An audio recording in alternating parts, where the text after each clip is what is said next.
السلام علیکم ورحمت الله وبرکاته. خدای جل جلاله دې وکړي چې ټول به رک روغ یاست او د خوښۍ احساس به کوئ.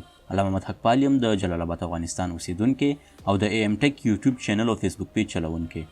که غواړئ د ټکنالوژي او کمپیوټر په اړه په زړه پورې، حیرانونکي، ګټور او تازه معلومات ترلاسه کړئ نو ډېر ښه ځای ته راغلي یاست. په دې چینل کې به له تاسو سره د کمپیوټر پروګرامونو تدریس، د ټکنالوژي او کمپیوټر په اړه په زړه پورې معلومات، لنډ ټریکونه او د ټکنالوژۍ په نړۍ کې وروستي تغیرات او پرمختګونو په اړه معلومات شریکیږي.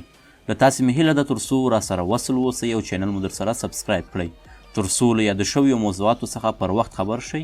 ستاسې ملاتړ موږ ته طاقت راکوي تر څو په ښه شکل سره دغه معلومات تر تاسې در ورسوو. نو چینل مو درسره سبسکرایب کړئ، بل آیکن هم کېکاږئ او فیسبوک صفحه مو هم درسره لایک کړئ.